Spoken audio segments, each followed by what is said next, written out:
Muy buenos días a todos. Me da gusto saludarlos nuevamente como muchos de los sábados pasados en este coloquio Formar e Incluir. El día de hoy tenemos con nosotros a un ponente muy importante también, el doctor Valentín Mar Silva, con una amplia trayectoria en la investigación. Es doctor en ciencias por parte de la Universidad Michoacana de San Nicolás de Hidalgo. Ha publicado diversos artículos y ha participado en diversas investigaciones en cuestiones de comunidades, ecosistemas, y el día de hoy nos presenta la ponencia Contaminación Biótica, las especies invasoras. Muchas gracias, doctor, por estar el día de hoy con nosotros, con los estudiantes del nivel medio superior de nuestra universidad y también algunos otros estudiantes de secundarios que también por ahí nos acompañan de Tarímbaro, del Cebeta, la preparatoria Isaac Arriaga, la preparatoria José María Morelos, también la sección 206, si no me equivoco, del Colegio de San Nicolás. También tenemos habilitadas 2 salas de MIT. Saludos a todos los que nos acompañan el día de hoy en estas 2 salas que se han habilitado. Gracias, maestro Roberto, por este apoyo siempre en las cuestiones técnicas. La maestra Erika, nuestra organizadora de estos coloquios. Muchas gracias, maestra, por permitirnos tener ponentes de talla, pues, digamos, grande dentro de nuestra universidad michoacana. Y gracias, doctor. Si por aquí se encuentra nuestro director, le damos la palabra. Me parece que no. Le damos la palabra al doctor. Bienvenido. Adelante. Muchas gracias por el espacio. Yo estoy muy contento de poder estar con ustedes platicando hoy. Espero que la charla no les resulte muy pesada. Algunas de esas cosas pueden llegar a ser un poco complejas, pero ya saben que cualquier cosa que surja en el transcurso, me parece que al final lo vamos a dejar para espacio de preguntas, lo podemos discutir sin ningún problema, así que espero que la disfruten, así como yo disfruto mucho trabajar con estos temas. Vamos a empezar. Bueno, como ya amablemente me presentó el maestro Rufino, yo he trabajado con temas relacionados a comunidades y bueno, elementos los elementos que las forman. Aquí, y es algo que les hago como nota aclaratoria, yo he utilizado como organismos de estudio a los peces, así que a lo largo de la presentación, a pesar de que es algo que se va a plantear de manera general, a lo largo de la presentación van a poder ver que los peces siempre se hacen presentes porque son mi grupo de interés y además porque me encantan, es mi grupo biológico preferido.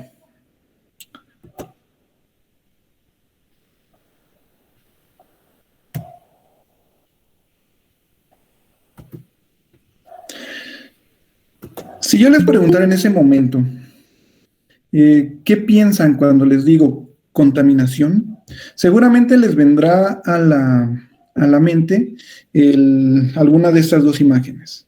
Cielos contaminados por fábricas, vapores emanados de carros, ciudades contaminando el aire, suelos de vertederos a cielo abierto, donde se ve la basura, donde están elementos ajenos al paisaje natural y que además, y tendrán toda la razón en pensar esto, y que por lo tanto, si lo definimos, después de que ustedes se hagan estas ideas, podemos decir que pues la contaminación es sustancias ajenas al sistema que tiene la introducción un efecto negativo para la salud humana, para la vida en general.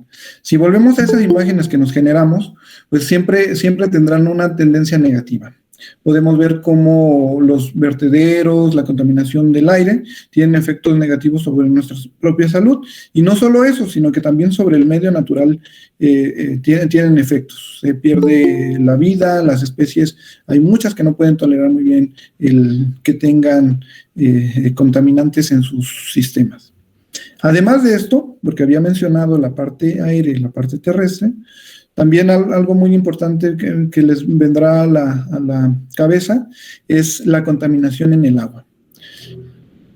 Ahora bien, esto siempre tenemos la noción de que los contaminantes son inertes. Basura, como la lata que se muestra en ese ejemplo, como el humo, como muchos otros tipos, pañales, ropa vieja, muchos de esos tipos. Pero tendremos también, o hemos pensado cómo los elementos vivos también pueden llegar a ser un contaminante.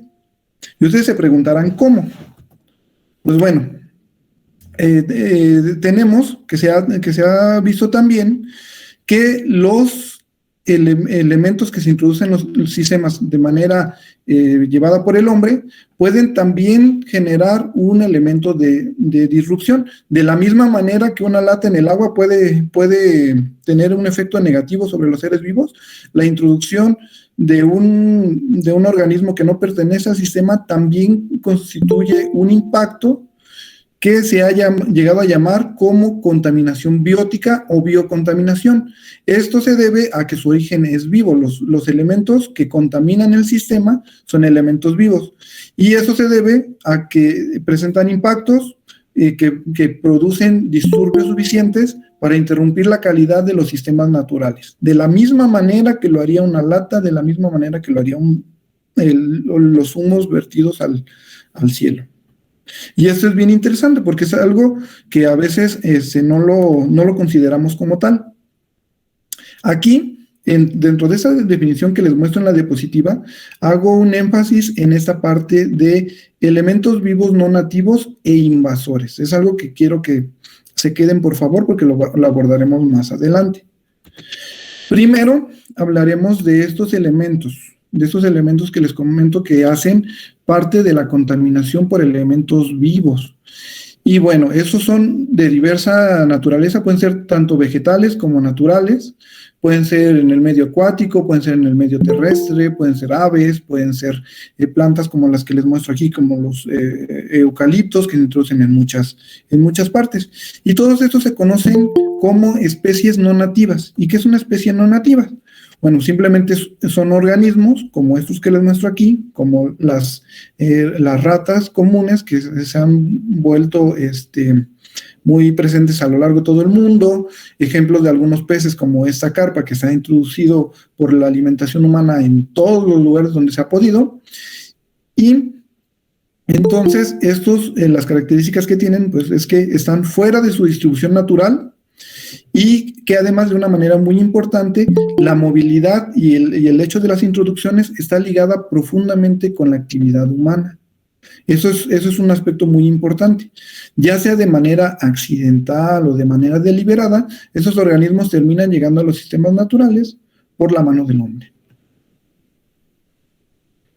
Y bueno, dentro de estas podemos tener los ejemplos, las especies nativas, como esa que les muestro, y las especies no nativas, que además estas pueden recibir muchos nombres, les pueden decir también especies exóticas, especies introducidas, especies translocadas, especies alienígenas, aunque ese puede llegar a tener otros trasfondos y ser de repente un poco hasta curioso el nombre, pero ¿qué es lo que tenemos? O qué es como clasificamos a una especie o a otra. Bueno, pues es simplemente por el hecho de que las especies nativas, son producto de la historia natural de los sistemas. Su dispersión se da de manera natural.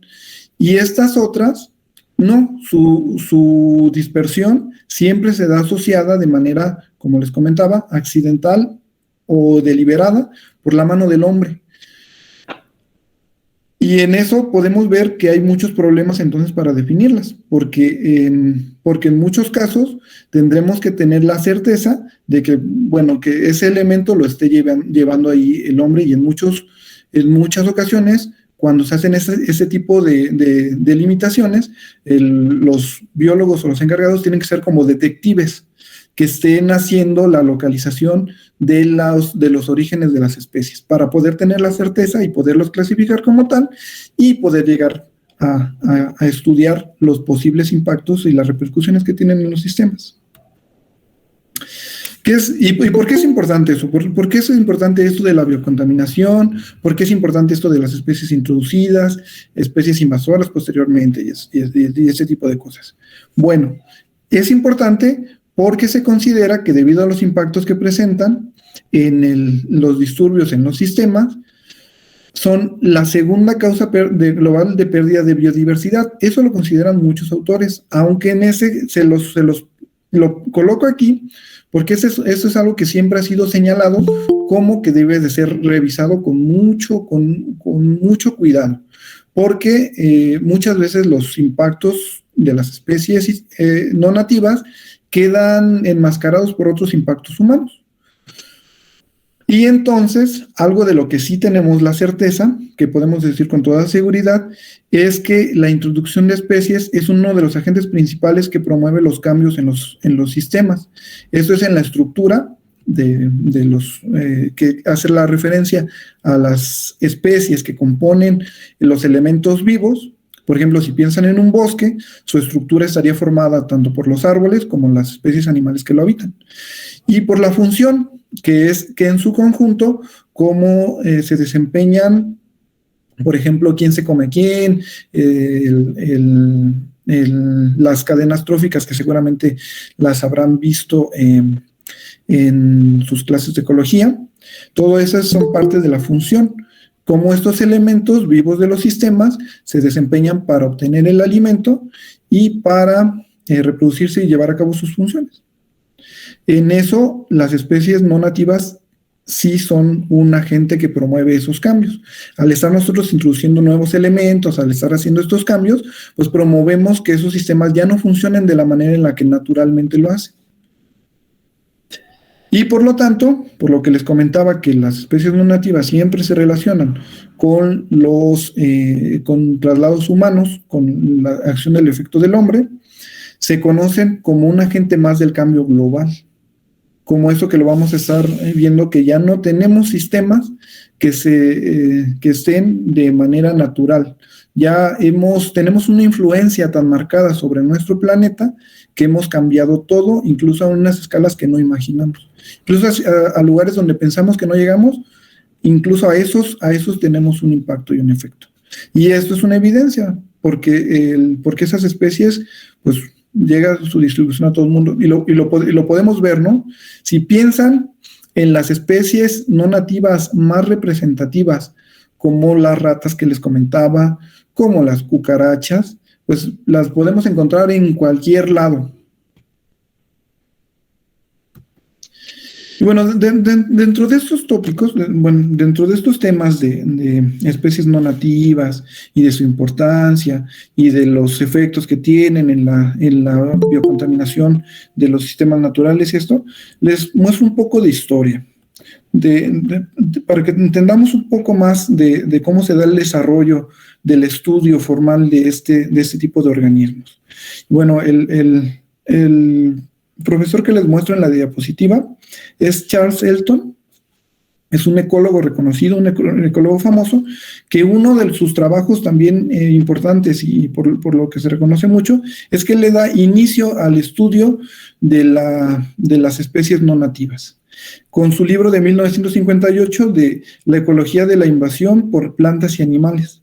Sí, aquí es bien interesante también resaltarles esto. Vean el año de la publicación. 1958 es cuando se da el inicio al estudio formal de estos temas. Y eso es bien interesante porque si lo vemos es relativamente corto el tiempo que se ha tenido. Y en ese corto tiempo ha tenido un auge muy grande. Y va todo sobre lo que ya les había comentado. Hay un fuerte interés. Parte del fuerte interés de entender la introducción de organismos fuera de sus áreas de distribución, que sus áreas de distribución se dan por límites naturales, y eso tiene que ver con las especies. Pensémoslo así, por ejemplo, y lo vamos a ver ahorita más con los peces, que son un grupo de interés. Un ave tienen la facilidad para desplazarse a muchas áreas, porque pueden volar, porque pueden desplazarse, y de hecho lo hacen, ¿no? Pueden migrar muchos kilómetros. Una planta que es más sésil, que depende de producir sus semillas en un espacio muy limitado, pues tendrá una capacidad de desplazarse menor. Esos son sus límites naturales y los impone la biología de cada una de las especies, de cómo tanto plantas como animales tienen esas características para poderse mover. Incluso eso, ¿no? Porque asumimos que los animales son movimiento y las plantas son inmóviles. Incluso esas cosas determinan mucho en dónde naturalmente puede estar una especie u otra. Y todo este trabajo, todo eso con lo que da inicio es porque Charles Elton tiene el interés de estudiar las diferentes plagas. ¿Qué es lo que pasa con esas especies no nativas que se encuentran, que terminan llegando a otros lugares?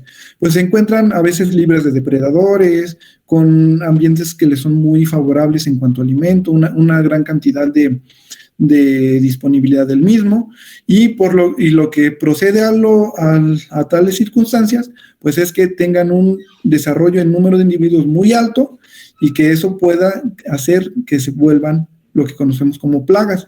Y eso tiene un efecto muy trabajado, muy revisado con los cultivos. Una especie que está creciendo mucho en número, que se alimenta de las plantas con las que nosotros también nos alimentamos, pues ya está teniendo un impacto sobre nuestra alimentación y sobre un aspecto muy importante que se conoce como seguridad alimentaria. Si nosotros no tenemos ni la calidad ni la suficiencia de los alimentos para satisfacer las necesidades de nuestra población, pues es un problema muy serio.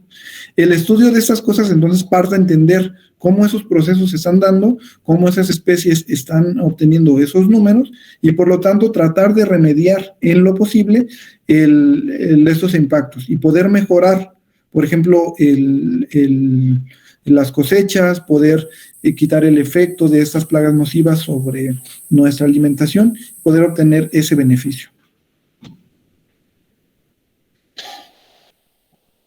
Que hasta aquí con eso que les he platicado, lo he dicho de una manera muy intuitiva.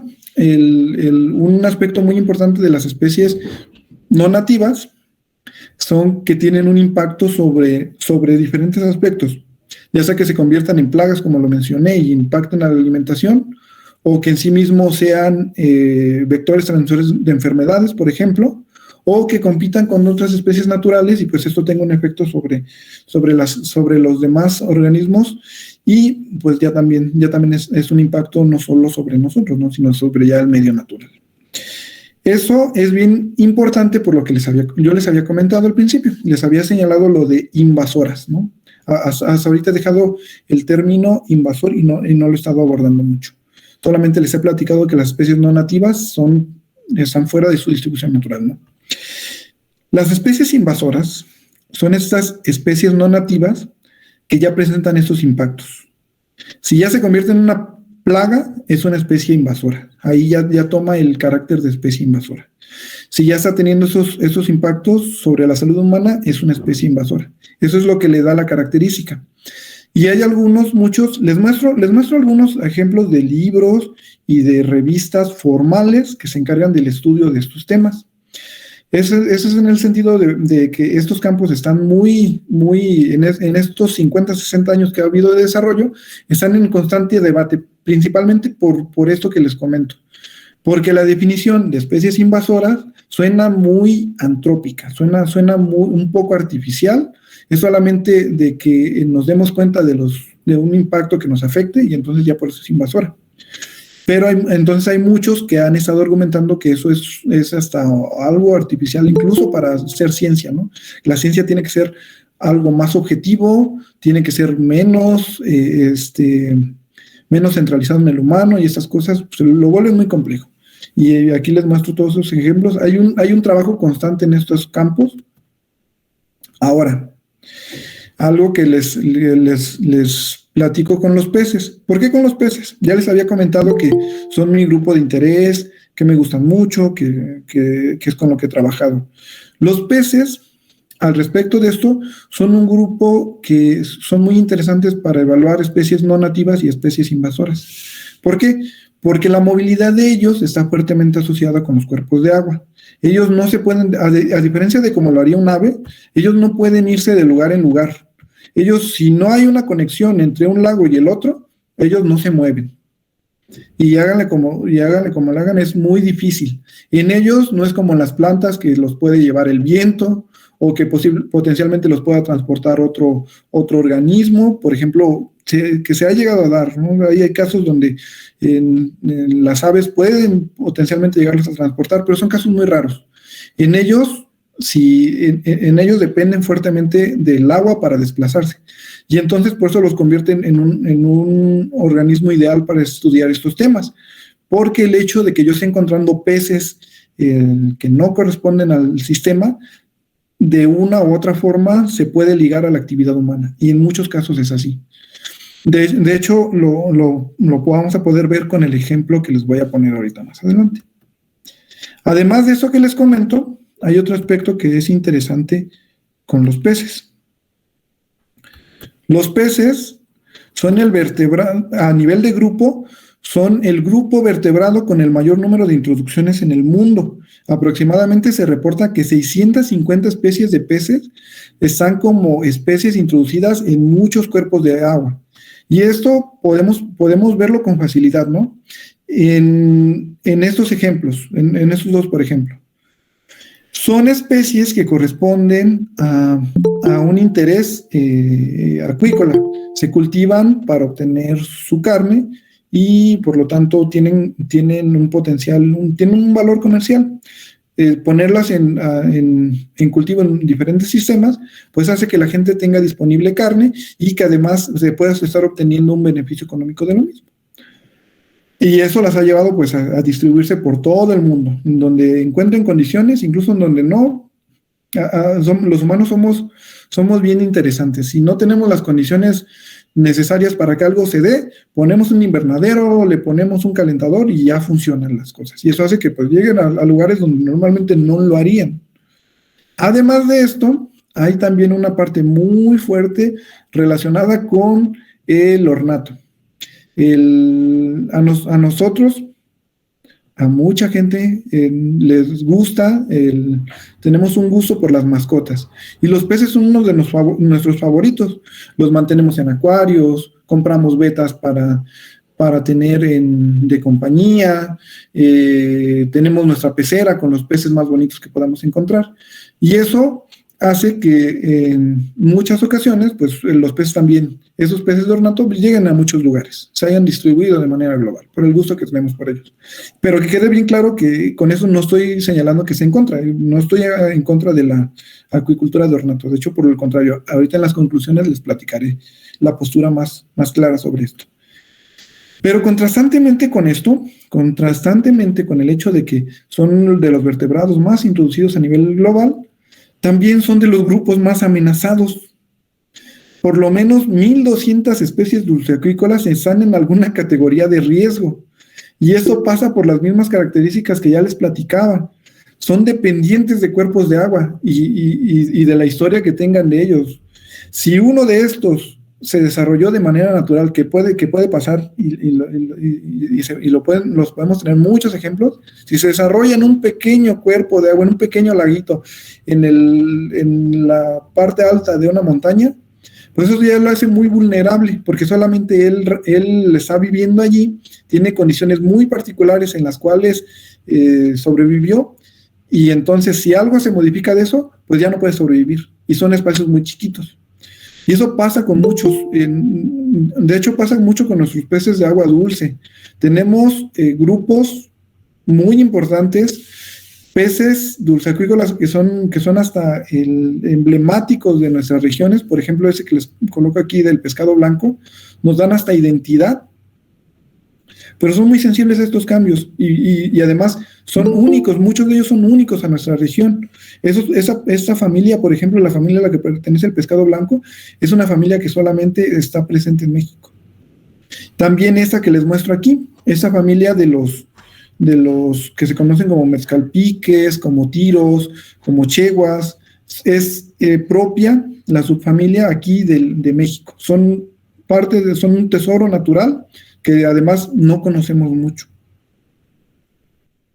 Y bueno, pues ahora con esto de que tenemos especies no nativas y especies nativas, saber la interacción que se da entre ellas, pues es algo difícil y que en muchos aspectos no se conoce. Imagínense, les platico que muchas de esas especies no las conocemos. Yo no sé si alguno de ustedes conozca o este pececito, ¿no? Que tiene mucha importancia, o este grupo de pececitos que tiene mucha importancia, que si alguna vez lo hayan visto. Yo estoy casi seguro que muchos de ustedes no los conocían. Muchos no relacionan muy bien al pescado blanco, no lo identificarían en una foto. Y eso, entonces, si no los conocemos, ahora conocer la interacción que se da entre ellos, pues es todavía más difícil, ¿no les parece? Bueno, y dentro de esto, hay algo que les quiero platicar como un ejemplo de todo esto que he estado comentándoles hoy, para que quede también más entendida la parte de cómo esa biocontaminación está afectando en los diferentes sistemas, que no solamente es algo que se defina de manera, queden palabras, ¿no? Sino que son fenómenos que están ocurriendo en el mundo en estos momentos.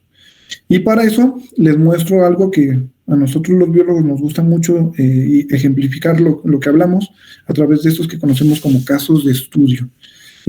Y este que les muestro es de las especies no nativas en la comunidad de peces de un río en Jalisco. Ese río del que les hablo se conoce como el río Teuchitlán. El río Teuchitlán, que se ubica en Jalisco, en el centro occidente de México, centro oeste de México, forma parte de la cuenca del río Ameca. La cuenca del río Ameca es uno de las cuencas grandes importantes de México, de la vertiente del Pacífico, que recorre cerca de 250 kilómetros. Nace cerca de Guadalajara, en el bosque de la Primavera, que es un sistema muy interesante, y va a terminar desembocando en Bahía de Banderas. A lo largo de su nacimiento, del discurrir de ese río, tiene una gran cantidad de pequeños ríos que lo alimentan. Uno de ellos, que se encuentra en la parte alta de la cuenca, justo donde nace este río Ameca, pues es el río Teuchitlán.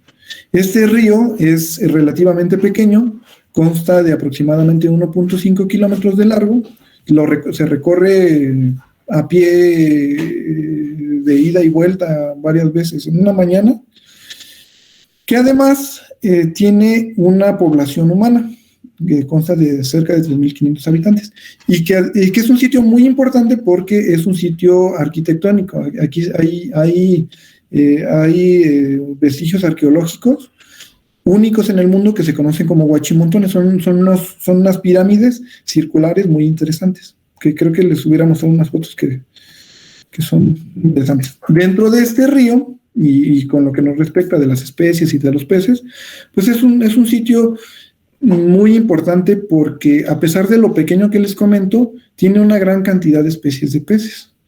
Aproximadamente se tiene registrado que unas 18, ahorita les mostraré con mayor detenimiento. Y no solo eso, sino que de las especies que presenta, hay por lo menos 4 que son exclusivas del lugar, que se presentan solamente ahí, o que se presentaban, porque estas 2 que les muestro aquí, que se conoce les conocen como gallitos en el lugar, o picote tequila, y que es el tiro dorado, eran especies que solamente encontrábamos en ese río, pero que actualmente ya no están. Bueno, esta a la izquierda, esto ha sido reintroducido por diversos proyectos y ahora ya se puede encontrar, pero se perdieron de manera, en el sistema los llegamos a perder. Y se rescataron, sabemos de ellos, y se pudieron regresar a su medio natural porque la acuicultura los salvó. Y ahí es por lo que les digo que no estoy realmente en contra de la acuicultura de ornato. Pero bueno, eso ya lo pone como muy importante biológicamente, porque tiene especies que solamente viven allí. Y esas especies pertenecen al grupo que les había comentado. Se conocen como godeidos.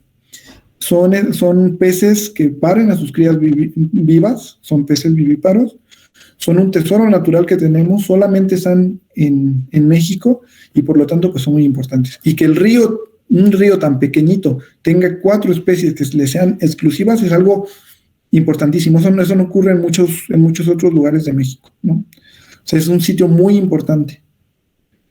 Pero, como ocurre con muchos lugares, como ustedes pueden estar viendo de una manera más directa, pues tenemos una influencia humana. Los sistemas naturales no se salvan y los ríos no son la excepción. Siempre las poblaciones se han asociado con ellos. Necesitamos agua para sobrevivir, agua para lavar nuestra ropa, hacer nuestras actividades, y pues eso genera una presión sobre estos sistemas. Y eso ocurre en Teochitlán, en ese pequeño río.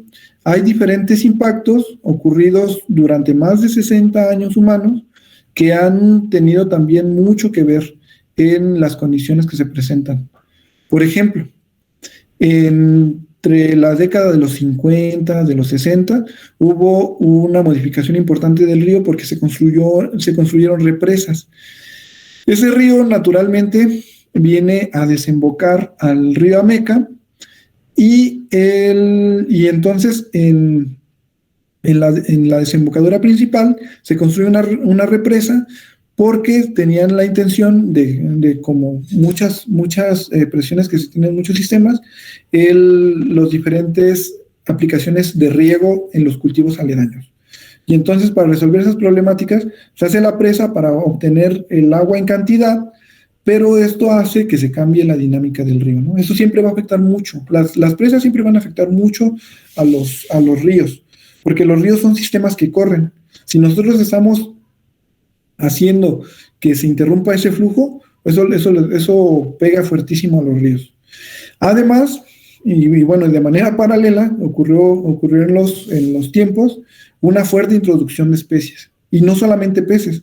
También se han introducido caracoles, se han introducido almejas, se han introducido malezas acuáticas, se han introducido especies de hormigas, una gran cantidad de especies que vienen también a modificar las condiciones. Era lo que les comentaba, ¿no?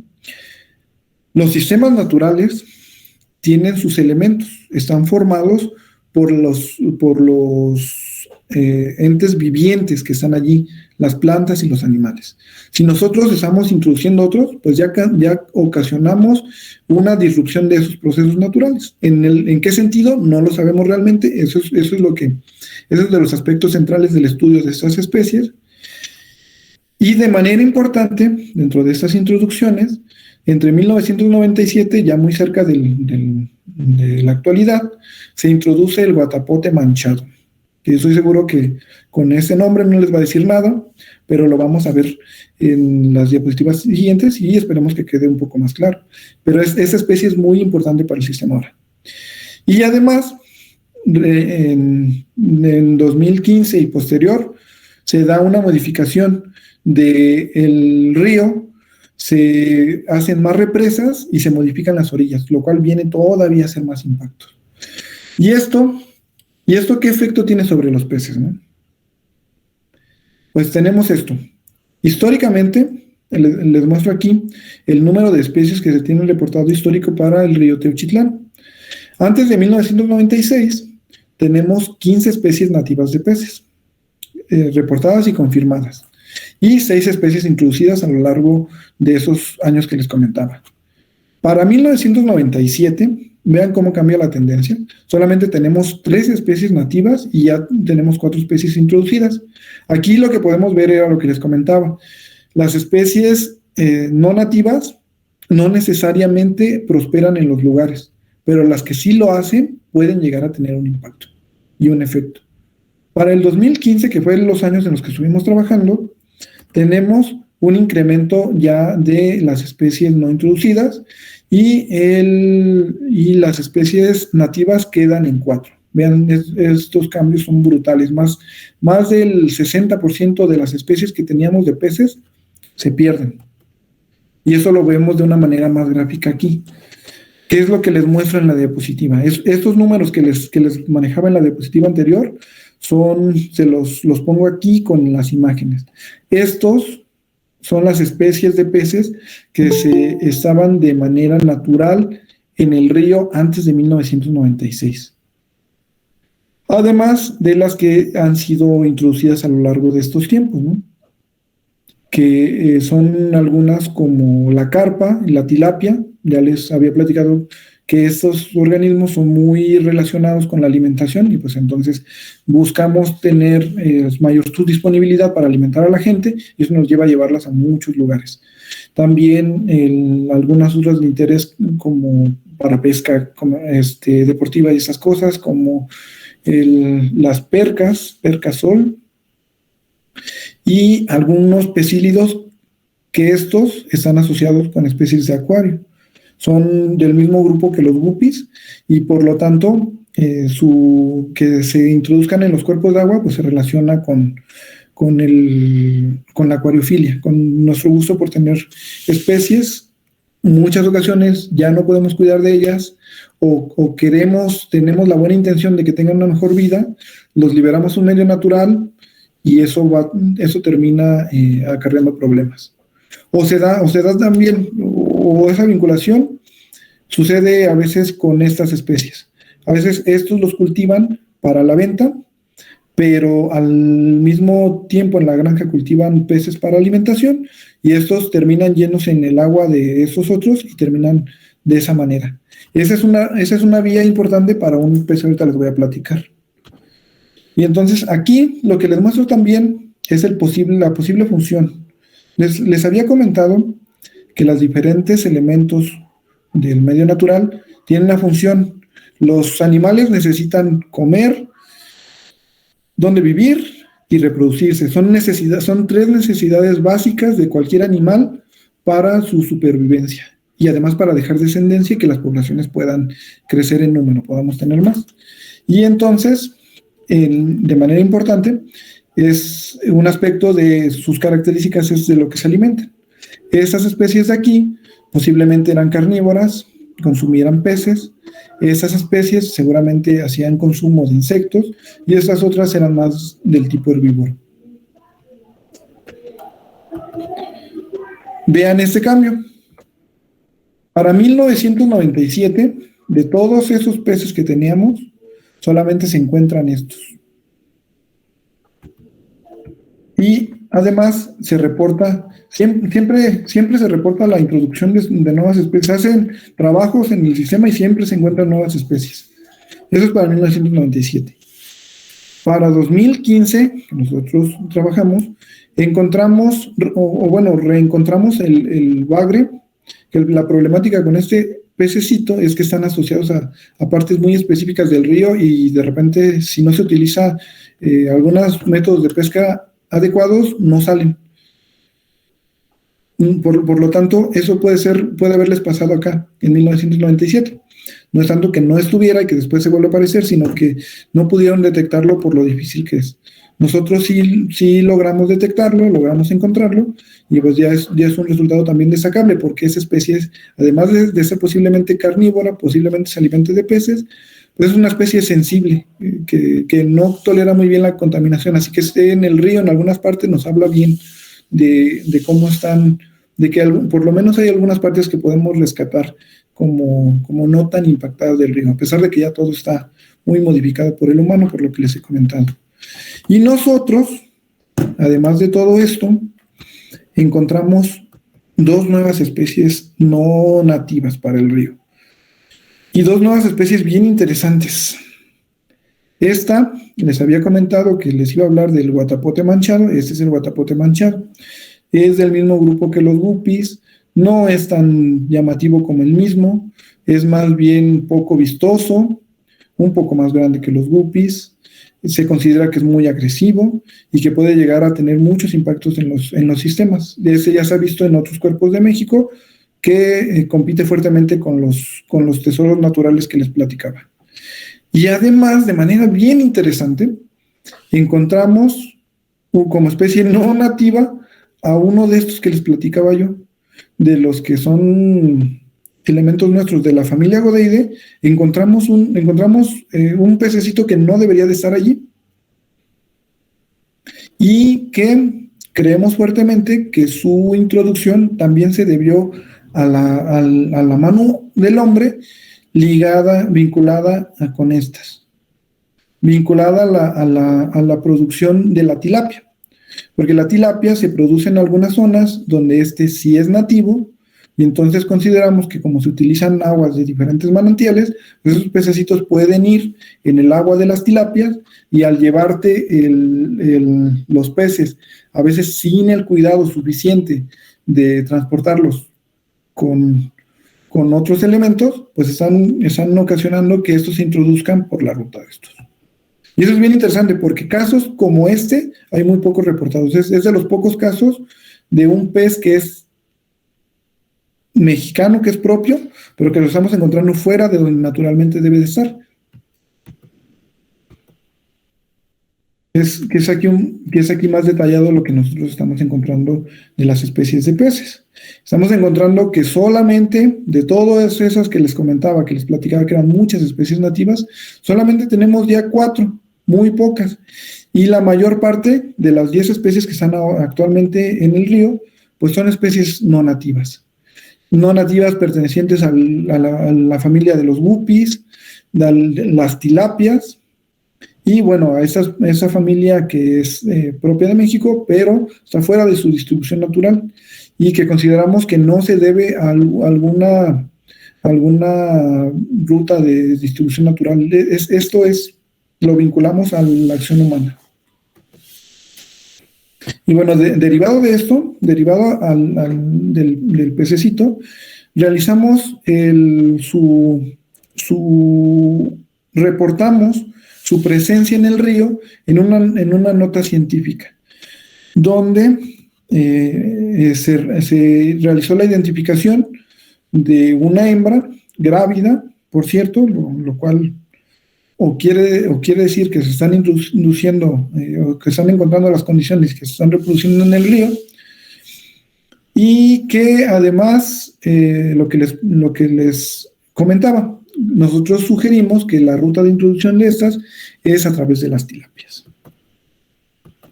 Y ahora retomando el guatapote manchado, ¿por qué es tan importante y por qué para nosotros resultó tan como una especie no nativa? Eso se debe a que los números que presenta en el sitio son muy altos. En algunos lugares, el 60% de lo que puedan encontrar está formado por esto. Y eso ya nos habla de un cambio importante en la estructura de las comunidades presentes y posiblemente del efecto que tenga.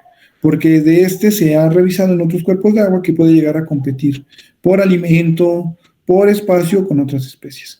Porque sus características de comportamiento lo hacen una especie agresiva, una especie que se reproduce mucho, y eso está en evidencia por su reciente introducción. No está reportado en 1997, por lo tanto tiene menos de 3 décadas que se ha introducido y ha obtenido números muy importantes.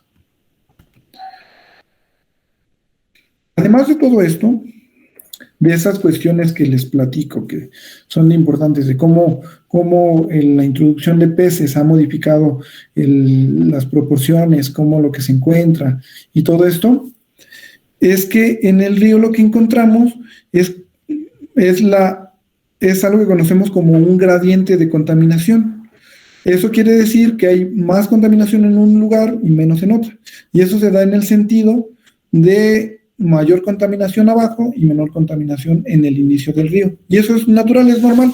Se da en muchos sistemas por el lavado de la corriente de las aguas. En esa parte nace el río, en manantiales, el agua sale, realiza el lavado de los diferentes impactos y la contaminación se va acumulando hasta que llegamos aquí, que son los sitios más contaminados. Se concentra ahí la contaminación y entonces ahí estamos teniendo ya, además, impactos, porque a lo largo del río hay drenajes no regulados, hay las modificaciones que les había contado, que aquí se alcanzan a ver un poco en la imagen, como hay puentes que modifican el cauce, cómo se cambió las orillas para hacer miradores y poder correr. Cosas que están hechas con una buena intención, pero no consideran mucho los sistemas, y eso viene a tener un impacto. Y las especies, todas estas, no nativas tienen otra característica que las hace muy resistentes a ese tipo de cosas, y que es que toleran bien otras condiciones de impactos humanos. Las especies no nativas se consideran que son muy buenas para tolerar los cambios hechos por los humanos, y que entonces eso también facilita, es otro mecanismo que facilita. Y eso pasa así, veámoslo de esta manera. Las especies nativas son muy delicadas para los cambios. En estas, si empieza a haber una mayor contaminación, como están acostumbradas a sistemas más limpios, sistemas de manantiales, con bajo impacto humano, si nosotros les cambiamos las condiciones y les empezamos a echar más contaminación y empieza a ser más de esa manera, estas no lo toleran y terminan muriendo, terminan teniendo un efecto negativo sobre ellas. Pueden reducir sus poblaciones o de plano morir. Esta, por ejemplo, es una especie muy cercana a la que estaba presente en el río, y aunque estos valores podrían no representarles nada, son valores que es qué cantidad de desechos nitrogenados toleran cada una. Podrían no representarles nada, pero aquí simplemente quédense con la cantidad. La cantidad es muy pequeñita. Las cantidades que toleran esto de contaminación por desechos nitrogenados, que es uno de los resultados de la contaminación humana, sensibles para ellos, es que ellos no lo toleran, resisten muy poquita cantidad, que son las cantidades que naturalmente se dan. A diferencia de estas, las especies no nativas tienen mecanismos que les permiten sobrevivirlos. ¿Y mecanismos en qué sentido? ¿Qué es lo que les pasa? Los peces respiran a través de sus branquias. Sus branquias son su órgano principal de la respiración, que está ubicado físicamente en esta parte. Esos órganos son muy delicados porque tienen una gran cantidad de venas y irrigan la sangre para que puedan estar obteniendo el oxígeno. Son muy delicados a las presencias de los compuestos. Entonces, si estos se incrementan, esos se dañan, y los peces lo primero que pierden es la capacidad para poder respirar de manera adecuada, y muchos mueren por asfixia. En estos lo que presentan es que tienen mecanismos que les permiten o ya sea evitar ese ahogamiento o esa cantidad de desechos que se presentan en el medio, lo desechan. Tienen algunos otros mecanismos que los desechan a través de más complejos, de otros órganos más complejos. Y eso les permite tolerar muchos sistemas. Son características que se consideran de ellos. Hasta aquí, y con lo que les he platicado, algo que tiene que quedar bien claro de las especies no nativas y de la biocontaminación que acarrean, pues es que es otra arista de los problemas humanos. Si lo vemos, están asociados fuertemente con la actividad humana, y como tal, y con la globalización, y como tal, son otra de las marcas más que dejamos de una manera lamentable a nuestro mundo, y uno de los efectos que desgraciadamente vamos a tener que estar lidiando y mitigando. Es aquí bien importante, y la postura. La postura realmente no se trata de satanizar a estas especies y decir que son lo peor del mundo y esto, no. Llegaron a los sistemas, su control posiblemente sea muy difícil, pero ¿qué podemos hacer de manera importante? Pues es en muchos sentidos prevenir. Tener la conciencia de que introducir especies a los sistemas no es un aspecto positivo, que tiene muchas problemáticas asociadas, y entonces evitarlas en la medida de lo posible. Es una recomendación y un consejo que se deja. Hay que evitar de introducir. Si no introducimos nosotros, el proceso de establecimiento no se da, y el proceso de invasión tampoco. La introducción es un aspecto clave. Es una invitación a que no se libere de manera ni accidental, ni de ninguna manera, especies que no conocemos. Hay que también luchar, es un esfuerzo constante también por luchar para entender los recursos que nosotros tenemos. Es una invitación a que se acerquen a conocer los recursos naturales que se tienen, No tiene que ser una formación en la que se encarguen de estudiar y eso, no, simplemente conocer este tipo de especies es algo que es muy importante porque si no lo conocemos no lo vamos a cuidar y menos vamos a mitigar los problemas que ya tenemos. Y la verdad, con todos los efectos que hemos visto en el mundo, ya es tiempo de tomar acciones porque si no, los problemas se nos vienen encima y lo de menos son pandemias de 2 años y todo esto, ¿no? Las evidencias están, los llamados a la acción están. Así que pues, de la acuicultura, que era lo que les había comentado también, el tener especies en casa no es un aspecto negativo, no es algo con lo que los biólogos estemos en contra, que no, ya no se tengan especies y tiremos los acuarios y los zoológicos, no. Seamos responsables, es un llamado a ser responsables con nuestros gustos, con nuestras aficiones y al informarnos bien, nuevamente eso. Y bueno, de mi parte sería todo, muchísimas gracias. Muchas gracias, doctor. Sin duda, un tema muy interesante. ¿Alguien que tenga alguna pregunta que realizar al doctor? Adelante, pueden levantar la mano. Adelante, con confianza.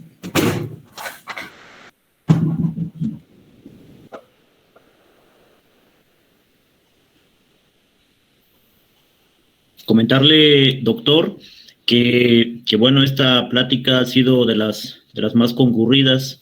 El día de hoy tenemos habilitadas tenemos dos espacios habilitados, por Meet, en el cual, pues, en este tenemos prácticamente, en un momento se llenó, en el otro también tenemos una muy buena cantidad de estudiantes y profesores que están interesados en este tema. Yo le quisiera realizar una pregunta particular, y si pudiera compartirnos un poco de su experiencia o algunas satisfacciones que haya tenido de manera personal. Bueno, primeramente le quisiera preguntar qué fue lo que lo llevó a estudiar, en este caso, a la parte de los peces, que fue lo que lo apasionó de ellos, y posteriormente, más bien alguna recomendación que pueda realizar a nuestros estudiantes que quieran estudiar biología, y sobre todo la parte de alguna cuestión que le haya servido a usted para seguir avanzando y terminar la cuestión de biología, la licenciatura, posteriormente la maestría y el doctorado. Gracias, doctor.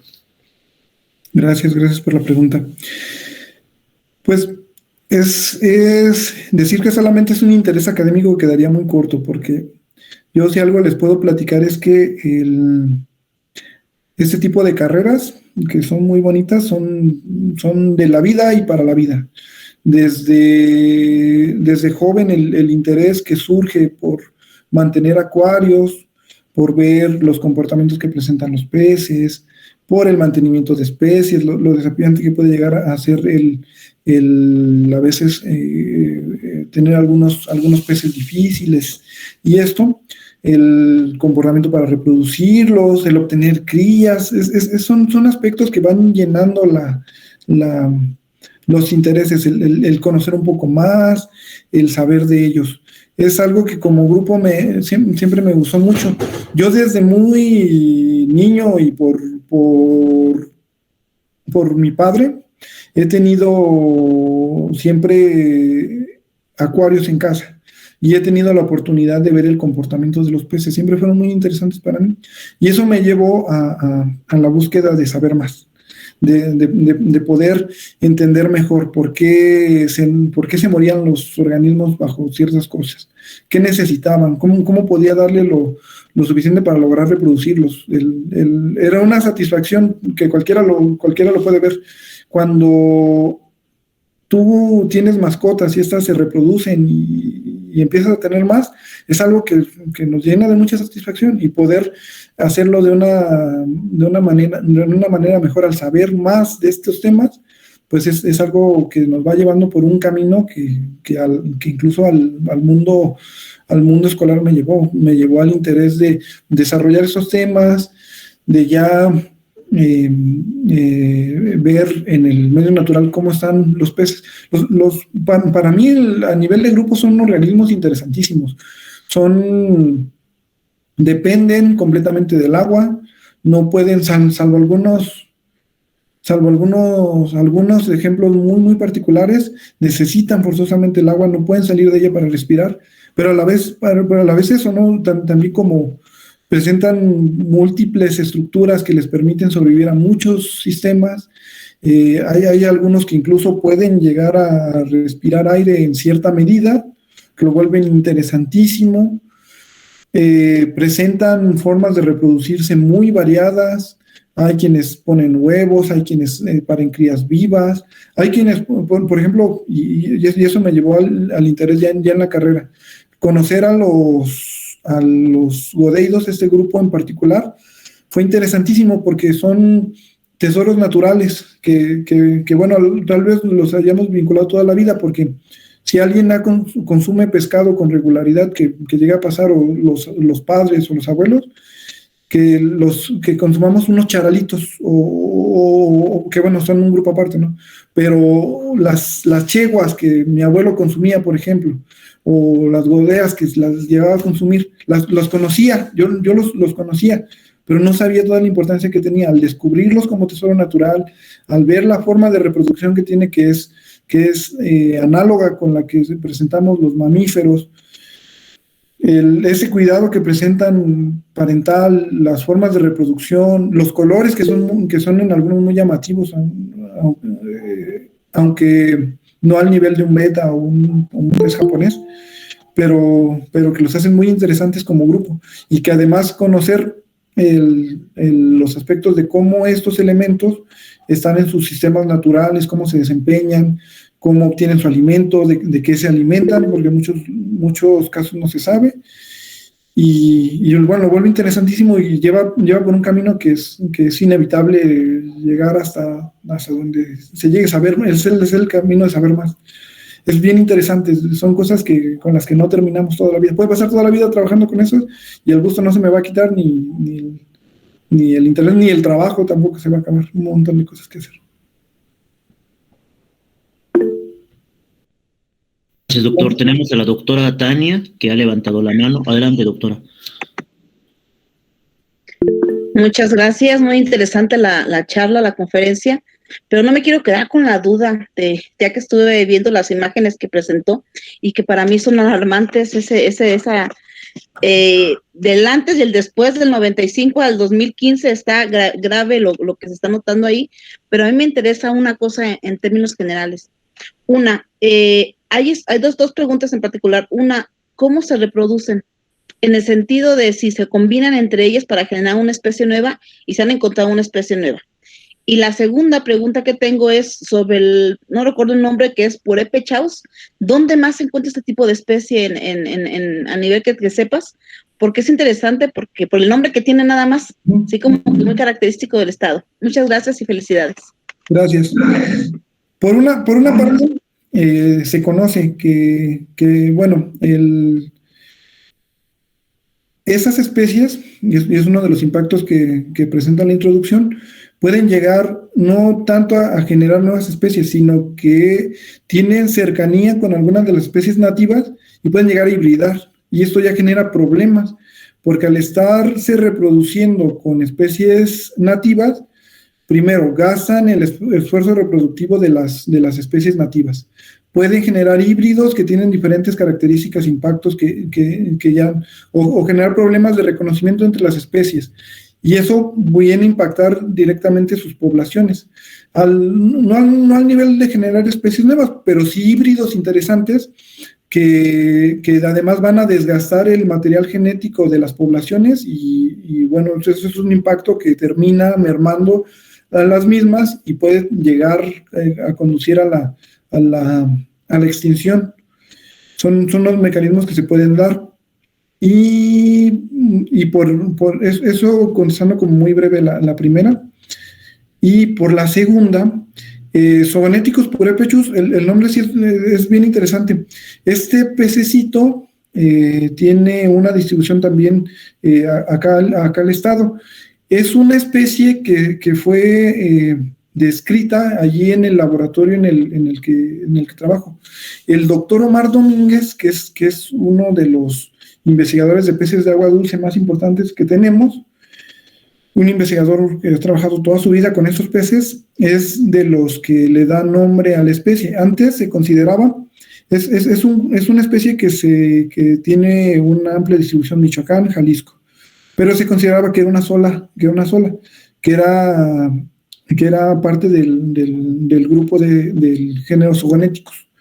Pero por características que ellos encontraron de su forma, diferencias genéticas, o sea, ellos determinan que las que se presentan en estas cuencas, de ese lado de la cuenca, o bueno, para ese lado del país, son una especie diferente a la que presentamos acá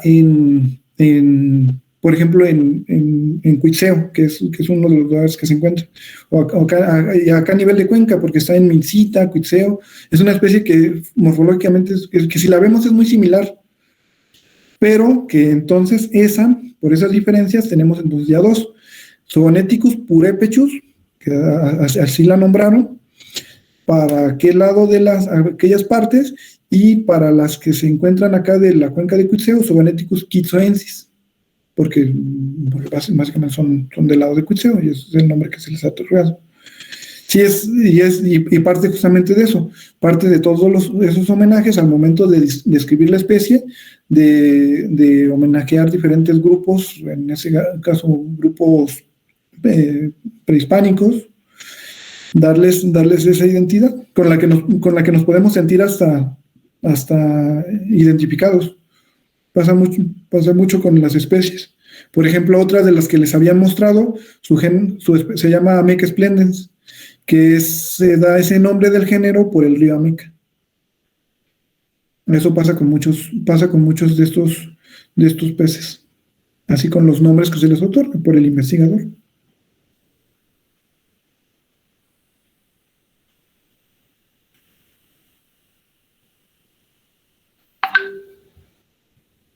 Gracias, doctor.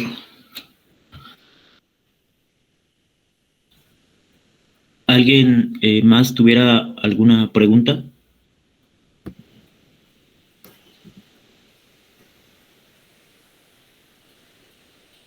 Gracias, doctora Tania, también por la participación.